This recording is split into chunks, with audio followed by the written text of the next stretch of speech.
The years after leaving prison hadn't exactly gone perfectly for Adolf Hitler.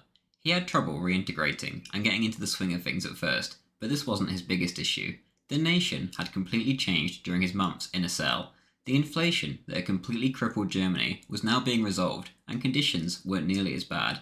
It goes without saying that extremist parties don't do quite so well in times of stability. Regardless, Hitler set about laying the groundwork for the future. He was busy building what was essentially a state within a state. The National Socialists had every base covered, and they had a man for everything, so when they somehow came to power in the future, they would be ready. Over the years between his release and 1928, he had resolved an issue that could have easily led to the death of the party. Gregor Strasser and his secretary, Joseph Goebbels, in the north of Germany, had been pushing for a kind of national Bolshevism rather than national socialism. In their plans included such extreme acts as the total abolition of private property and a huge class struggle. Obviously, Hitler's vision of class unity didn't mix well with this at all. He won over Goebbels to his cause, and at the Bamberg conference made it clear that he was the leader, and this potential split was to stop. All party district leaders must now directly follow the original 25 points of the party, and all must personally pledge loyalty to the Führer. By 1928, he was back in the driving seat in his new home, being rented to him by a party member, the Berghof. His sister, and more importantly, her daughters, moved in with him to be the ladies of the house to keep him company. Hitler took a particular liking to Geli, his niece. The exact nature of this relationship is impossible to say, but we shall find out what we can in this video. Some believe he was deeply in love with her. Others believe he was more of a deeply caring uncle. You can decide for yourself. Before we begin, this video is part of a larger series, but can just as easily be viewed individually if you want to start from the start. The link is in the description or on my channel homepage. B, this video is by its very nature controversial because it's about Adolf Hitler. Obviously, I will express no views of my own in this video, and this is purely a historical work, so please use common sense. And most importantly, C, a huge thank you to my patrons who make these videos possible. If you enjoy these videos, then please consider clicking the link in the description to join our Discord or our weekly Hearts of Iron 4 games, or simply if you just want to support the channel. Even the $2 tier helps more than you can imagine. Thank you.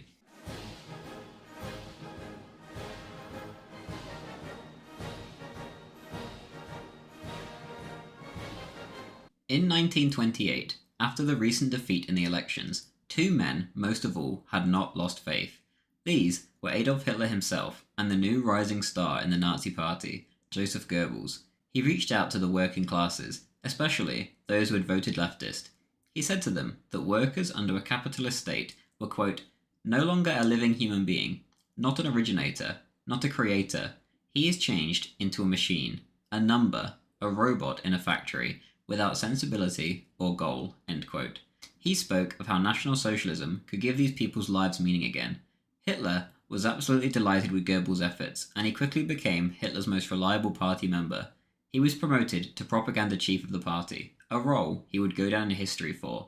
Since the near split in the party, Gregor Strasser too had worked his way back in close with Hitler, who could be pretty forgiving of old foes if it was clear it wouldn't happen again. Strasser was put in charge of reorganizing the party, and very quickly, thanks to the efforts of both him and Goebbels especially, by the end of 1928, the party had over 100,000 members. Adolf Hitler headed north on the 16th of November to solidify his recent gains. He went to speak at the gigantic Sportspalast Arena, the same arena the famous Total War speech by Goebbels would take place in 1943. Hitler was certain that in Berlin, the hotbed of leftism, the rally would be attacked, so he brought with him his personal bodyguard. These men were a select group who were completely dedicated to the Führer, even at the cost of their own lives, ranging between the ages of 18 and 20. They were called the Schutzstaffel, or SS for short. Hitler was right about the hecklers, but once he began shouting, they were quickly drowned out, and he dominated the audience. Quote, whoever shows his fist to the German people, we will force to be our brother. He then went on to speak of the racial state of Germany. Quote, the bastardization of great states has begun, the negroization of cultures, of customs, not only of blood, strides forward. The world becomes democratized. The value of the individual declines. The masses, apparently, are gaining the victory over the idea of the great leader. Numbers are chosen as the new god, end quote. He continued on, "We fight against the idea of numbers and the delirium of the masses. We want to see those who are superior take the reins of government in their hands. There are only 100,000 among us for whom voting is of no consequence, only the authority of the leader, and those 100,000 know that democracy in itself is a deception." End quote. He had completely won over the audience, as usual. At first, the vast majority of the crowd had never even heard him speak before, and they entered the arena as skeptics at best, but now they were in awe of him. One of the fascinated young men in the audience was Albert Speer, a man who had become one of Hitler's closest confidants. He said of Hitler, "To me, there was something engaging about it, all the more so since it ran counter to everything the propaganda of his opponents had led me to expect. A hysterical demagogue, a shrieking and gesticulating fanatic in uniform, he did not allow the bursts of applause to tempt him away from his sober tone." End quote. He spoke of the classic Hitler, starting the speech slowly, reading the room, and then eventually erupting into the classic shouting style once he had the audience in his grasp.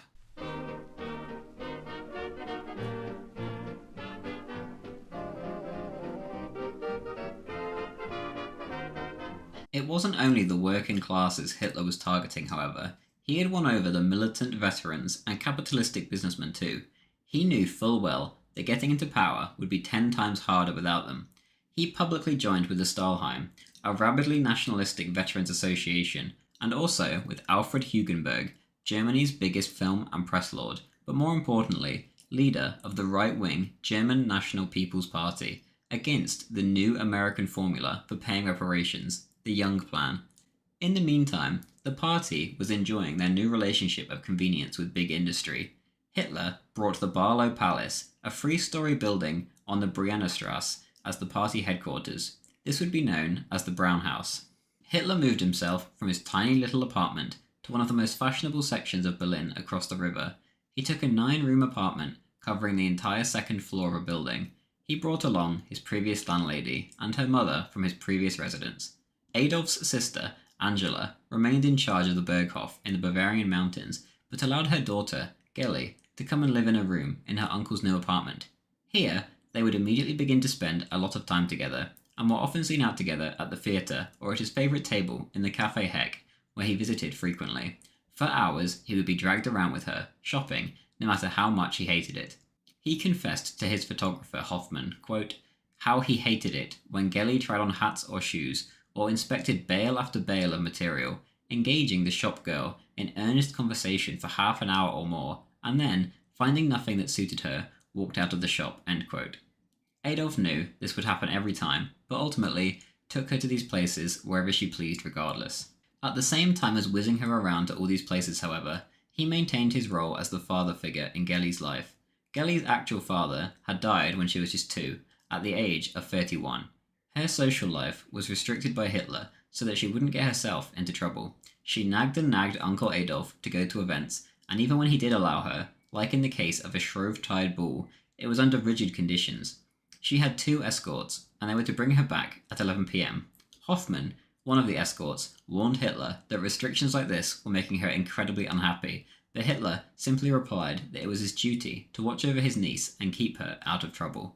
He said, quote, I am quite determined to see that she does not fall into the hands of some unworthy adventurer or swindler. Hitler met a similar girl at the same time as this, who worked in Hoffman's photo shop. Her name was Ava Braun, and one day she would become Ava Hitler.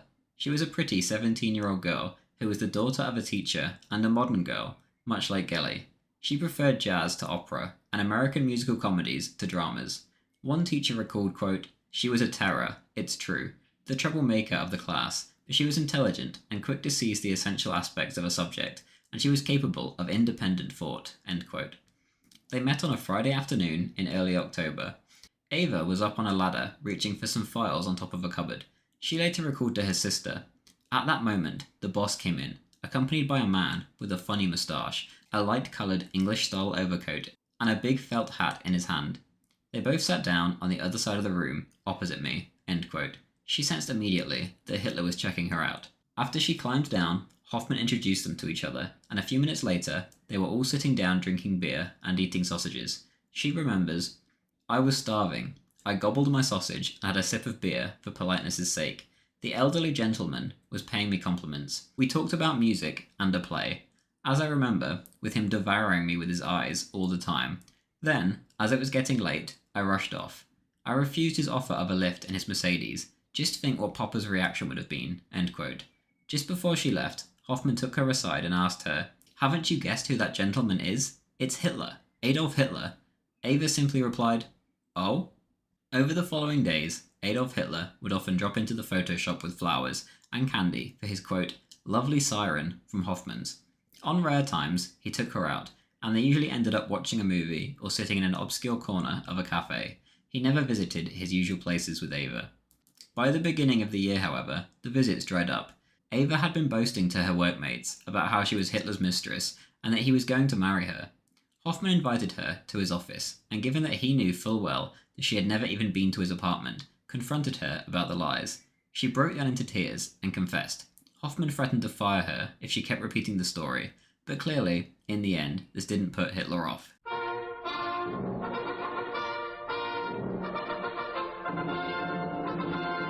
In late 1929, there was a plebiscite held regarding the Young Plan. The results were shattering for Hitler and his allies. They needed 21 million votes to defeat the measure, but only got less than 6 million. Many were saying that Hitler's career was going nowhere. The British ambassador to Berlin at the time wrote that he had been, quote, "fading into oblivion ever since 1924. Those calling that it was over for Hitler, however, were essentially shorting his stock at the bottom. The year was 1930, and from here on out, Hitler's star would grow only brighter. An incredible propaganda victory came almost immediately. One of Hitler's most fanatical brown shirts, a 21-year-old boy named Horst Wessel, was murdered. Wessel and his girlfriend had moved into an apartment, but ended up falling out with the landlady. In an effort to evict them, she turned to some communist friends of hers. Once they realised that Wessel was an SA member, however, they simply walked up to the door and shot him dead. The opposite sides immediately began a propaganda war. The communists claimed that Wessel was a pimp and his girlfriend a prostitute. Goebbels, on the other hand, worked his magic. Quote, "leaving mother and home, he took to living among those who scorned and spit on him. Out there, in a proletarian section, in a tenement attic, he proceeded to build his youthful, modest life, a socialist Christ, one who appealed to others through his deeds." End quote.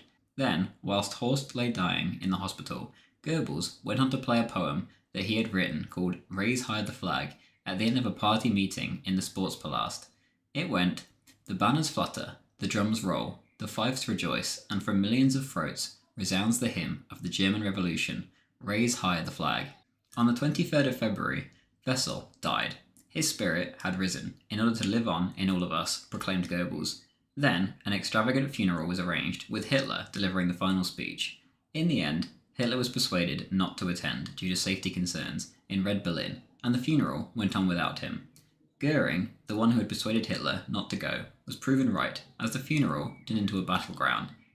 Communists arrived and began to attack the mourners. Goebbels couldn't have asked for a better propaganda coup. As they stood there, laying young Horst into his grave, stones were being pelted at them and landing in the hole. He later said, quote, "There went up outside the gates the depraved cry of the subhuman. The departed, still with us, raised his weary hand and beckoned into the shimmering distance. Forward, over the graves, at the end of the road lies Germany."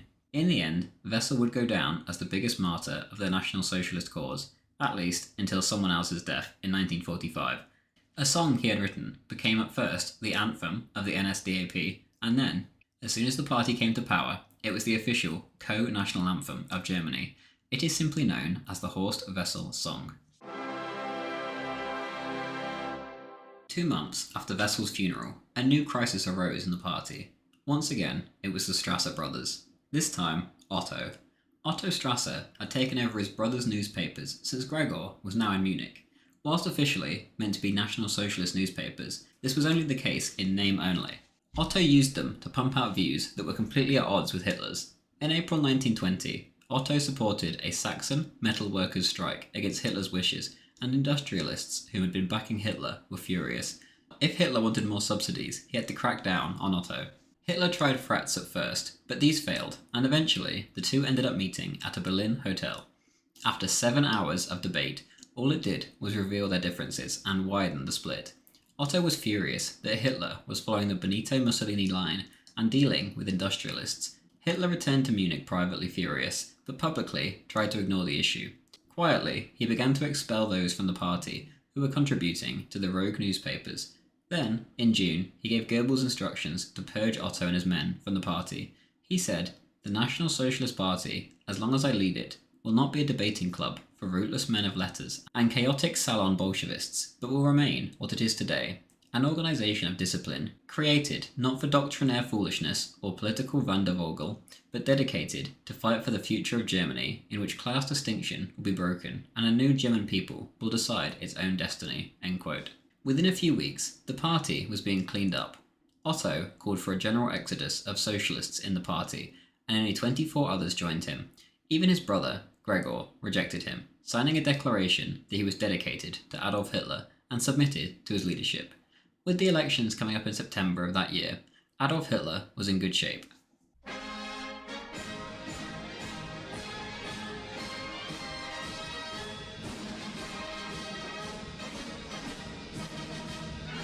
In 1930, Adolf Hitler had something to offer to every kind of German, from wealthy industrialists to the down-and-out drifter like Hitler was himself all those years ago in Vienna. His message was resonating. The year prior, the Wall Street crash had brought a dramatic end to Germany's economic recovery, and extremism was officially back on the table. The people were not content to be dragged up and down depending on the tides of international capitalism, which they had no control over.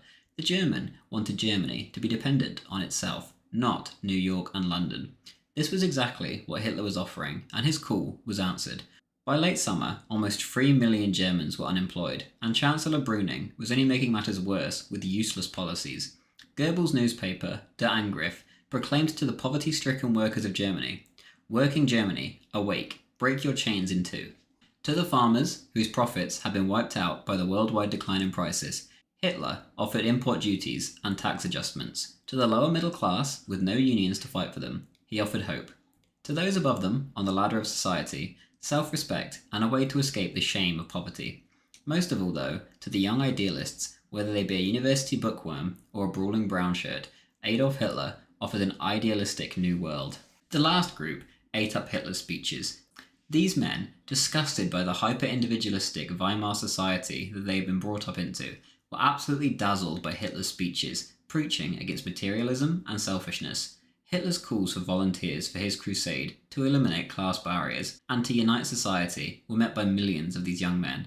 One young follower recalled, "You had to live through it to understand it. You felt like something was moving and the terrible stagnation was over." Even the social elite and royalty itself were drawn in by Hitler's message. August Wilhelm, Kaiser Wilhelm's fourth son, wrote personally to fellow veteran of the Great War, Adolf Hitler, telling him that it was his heart's desire to inform him personally that he had just been admitted to the party. The letter read, "It was for me a very emotional moment, and my thoughts turned to you in loyalty." His adoration of Adolf Hitler led others like Prince Philip von Hessen, grandson of Queen Victoria and nephew of the Kaiser, to also join with the NSDAP. An early party member summed up the Hitler phenomenon well. "What our hearts compelled us to think was this: Hitler, you're our man. You talk like a human being who's been at the front, who's been through the same mess we were, and not in some soft berth, but like us, an unknown soldier." End quote. That summer, before the elections, Hitler went on a grueling campaign over the last 6 weeks, delivering 20 major speeches. He went around eating with the working class, kissing babies, and mixing with the crowds. He was rapidly winning the hearts of thousands of desperate souls looking for a saviour all over Germany. All over the country, it was Nazi season, as Goebbels organised 6,000 meetings in halls, tents, or in the open air. Every town, city, or village of importance had torchlight parades and bright red posters everywhere. The Nazi newspapers blanketed the country with special campaign editions. Millions of copies were pumped out all over Germany. Those that couldn't be sold were given away. Then, the day of the election came. After a tireless campaign, it was time to see the results.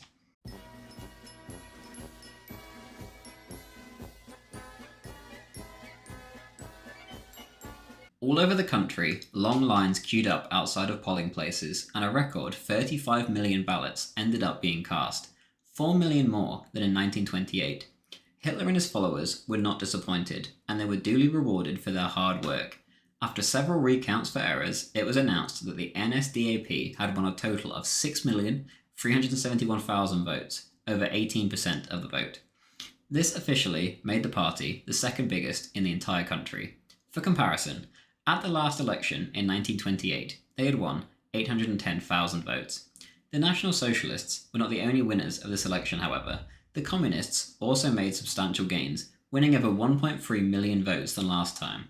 The Social Democrats, however, had only lost 60,000 votes, so all these new voters were coming from the middle classes. The biggest gains for the NSDAP also came from farmers and the lower middle class in the more rural areas, and also especially Protestant areas in the north. He truly was becoming, or rather had become, a nationwide phenomena, and things would never ever be the same again.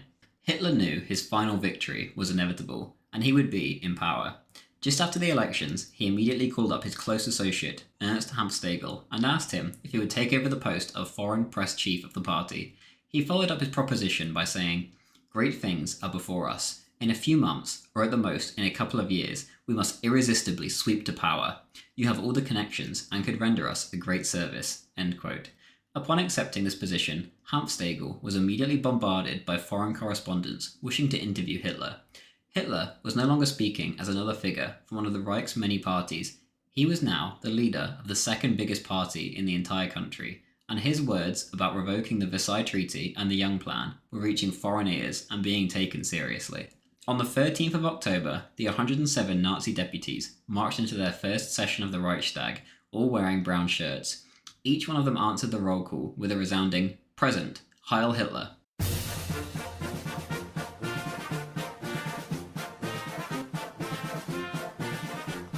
Until 1931, Mein Kampf had sold on average just over 6,000 copies a year, which wasn't bad at all, financially speaking. Now, in the last year, the amount rose to 54,086 copies sold. Now, Hitler had a very respectable personal income, which he was sure would continue to rise from here on out.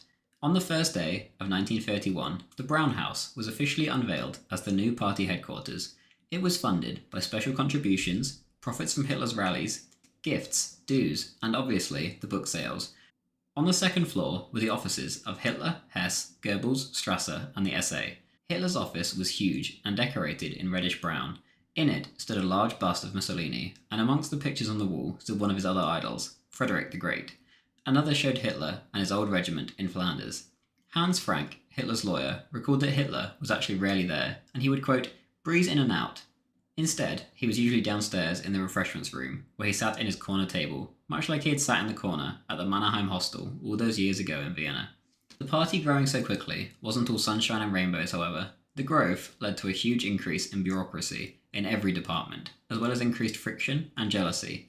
The most annoying by far was the SA.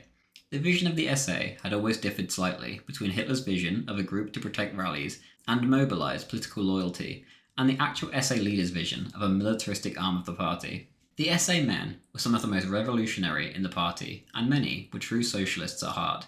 The oaths of loyalty to Adolf Hitler meant less and less as the party grew, and they were becoming an embarrassment to Hitler. They felt no need to tone down their violence for the civilian leaders in Munich like Hitler. First, he and Röhm butted heads, and Röhm went into a self-imposed exile in South America. Then came Pfeffer von Solomon, and he too had just resigned after attempting to demand a stronger SA.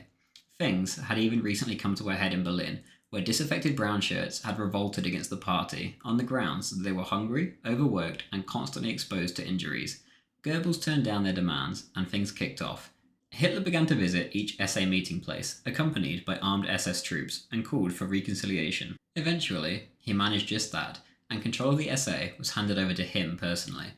The news was followed by wild cheers from the men, and the revolt was officially over, although this wouldn't be the last of the trouble the SA would cause. Hitler's promise to lead the SA personally was a rather empty one, and from 1931 onwards, a kind of de facto leader would rule instead of Hitler, who was de jure the leader. On January 4th, 1931, Röhm was given command again after being recalled from Bolivia. He had been tempted back by the promise of having a fairly free hand over the 60,000-man strong organisation, and over time he would begin to shape the SA in his own image. Almost immediately, another near revolt occurred. Hitler issued orders on the 20th of February to both the SA and the SS to stop fighting against the communists and Jews in the streets. He said to them, quote, I understand your distress and rage, but you must not bear arms.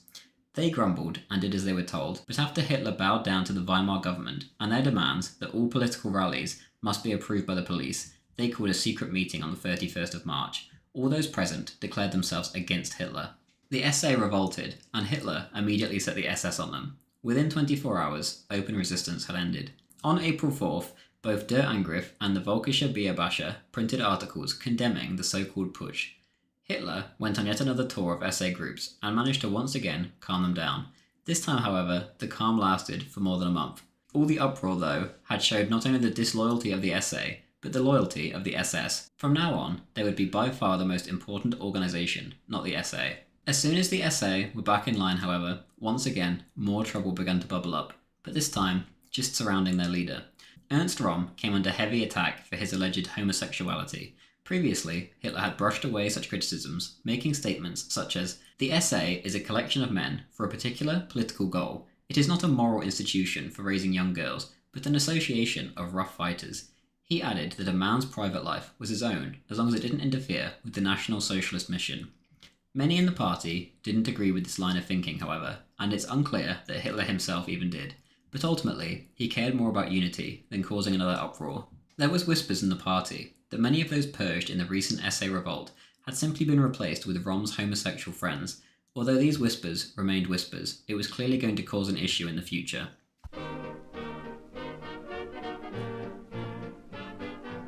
Hitler spent the summer of 1931 consolidating the NSDAP. Now that it was the second biggest party in the country, he had a lot of work to do. The party and work, however, wasn't the only thing on his mind. A personal crisis had arisen, which would have terrible consequences. Hitler learned that Emil Maurice, his chauffeur and one of his oldest friends, was secretly engaged to his niece. Maurice had been embarrassed for a long time about his forbidden love, but eventually felt the need to come clean and confess to Hitler. Whatever Maurice was expecting from this, it certainly didn't go the way he hoped. Hitler flew into a rage, immediately dismissing him as his chauffeur, and accused him of disloyalty. Most around Hitler were convinced that this is simply him acting as a concerned relative. His affection was that of a father, said his housekeeper, Annie Winter, years later. He was only concerned with her welfare. Gellie was a flighty girl who tried to seduce everybody, including Hitler, and he merely wanted to protect her. How you view Gellie's life with Hitler depends on your worldview. He gave her absolutely everything she could possibly want in the world, except one thing: freedom. Everywhere she went, she had an escort. Even at her singing lessons, she would complain to a relative that life was hard and lonely. Many, including Ernst Hanfstaegel's wife, were convinced that Hitler was trying to, or was, with Gellie, but that Gellie was a rather unwilling partner. Frau Winter, the housekeeper though, continued to insist that she was the one chasing him, not the other way around, and that because he knew how she acted, he wanted to keep her safe from the world.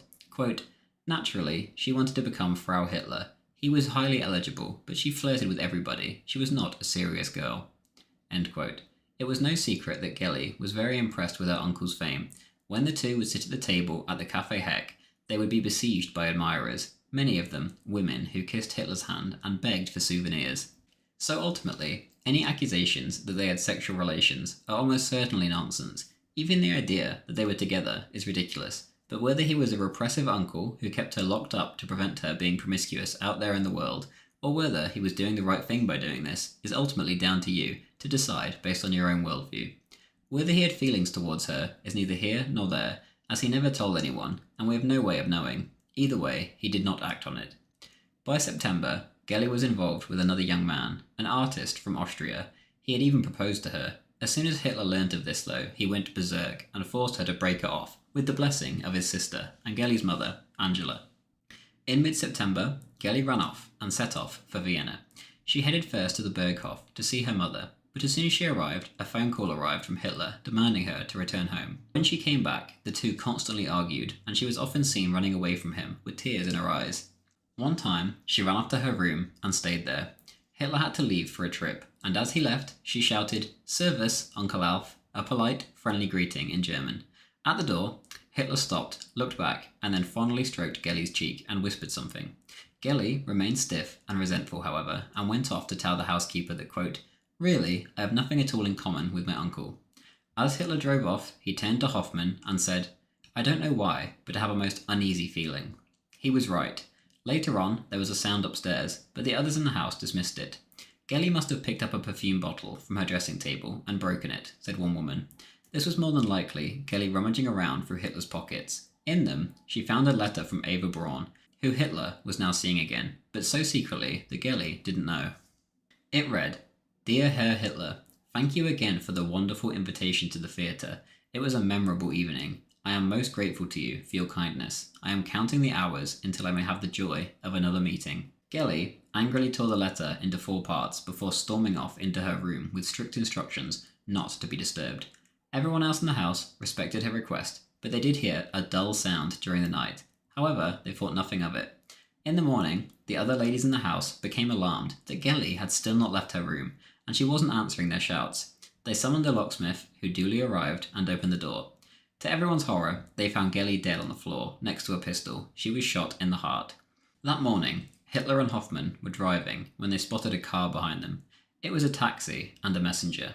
The messenger boy informed Hitler that Hess was calling from Munich and holding the line, so Hitler headed back to his hotel and picked up.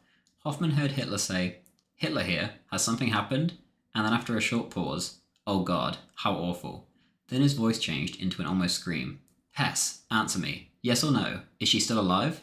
But he got no reply, and Hess had either hung up or the line was cut. Hitler burst into a total frenzy, and they all rushed back to Munich as fast as the car would take them. The entire journey, Hitler sat gazing out of the window, looking empty. When he returned to Munich, he found the papers full of sensational stories that he had killed his own niece, which was obviously impossible, as he was in Nuremberg at the time, but regardless, they got to Hitler. All kinds of crazy stories were being spread, and he supposedly told his lawyer that, quote, he could not look at a paper anymore, since the terrible smear campaign would kill him. He wanted to step out of politics altogether and not appear in public anymore. Hitler set off to a quiet house in the countryside of a friend to recollect himself. All night, Hitler paced around for hours and didn't sleep, and no one could get him out of his depressing mood. For 2 days, he paced around aimlessly and didn't eat a single spoonful of food. Finally, once he received a phone call from Frank, who had taken the necessary legal steps to deal with the press campaign, he said, "I thank you. I will get myself back together again. I will never forget you for this." The funeral was held in Vienna. Röhm, Himmler, and Frauenfeld, the self-appointed National Socialist Gauleiter of Vienna, were all present. Hitler himself was banned from entering Austria due to his politics, but risked arrest and attended anyway. Hitler was taken in a non-conspicuous car to the cemetery and placed flowers on her grave. Before heading back home, Hitler broke his long silence and asked his driver if they could pass the opera. "At least drive by, even though I cannot go in," he said. They did so, and headed off home. Hitler gazed out of the window on the way and said, "So now, let the struggle begin. The struggle which must and shall be crowned with success." A few days later, he drove north to attend the Gauleiter conference. On the way, they stopped at an inn overnight. At breakfast the following morning, he refused to eat a piece of ham and said to Goering, "It is like eating a corpse," and then claimed that nothing on this earth would make him eat meat again. He had made remarks to Hess before about becoming vegetarian and then not followed through, but this time he meant it, and he never ate meat again. Everybody, Adolf Hitler included, knew that his journey would not end here, and that something big was on the horizon. Clearly, the current system in Germany wasn't working, and year by year, where things didn't improve, more and more people began to put their faith in Hitler's movement. Next time, we'll cover how Adolf Hitler maneuvered the political climate of the all-important years of 1931 to 1933 that would change his life and the world forever. After this, there was officially no turning back, and he almost overnight became the most talked about man in the world. Thank you very much for watching. If you watched this far, then please do leave a like and comment, as it helps get the video out there immensely. I hope you're enjoying this series as much as I enjoy making it, especially now that we're about to get to where things get really interesting. Most of all though, before I end this video, a huge thank you as always to my patrons. I cannot put into words how much they have helped me out over the past few months. I won't drop Zoomer Historian lore all over the main YouTube channel, but things have been tough, and without their support, I wouldn't be able to get these videos out, and they know how much I appreciate them. So if you do enjoy these videos and have a few spare dollars lying around each month, please do consider signing up by clicking the link in the description for as little as $2 a month to join our Discord server and our weekly Hearts of Iron 4 games, or if you just want to support me. Thank you to Lobster2U, Darway Lololol, Sigmar, Emperor Titus, Luke David Murphy, Chechen Natsok, Anton Berglund, Levi E, Lanza, Friendly Brian, Mr. Banabar, Bushak, Firefly Enterprise, Henry Unruh, Evan Brightfield, Chef Jeff, and Ethan Winstanley.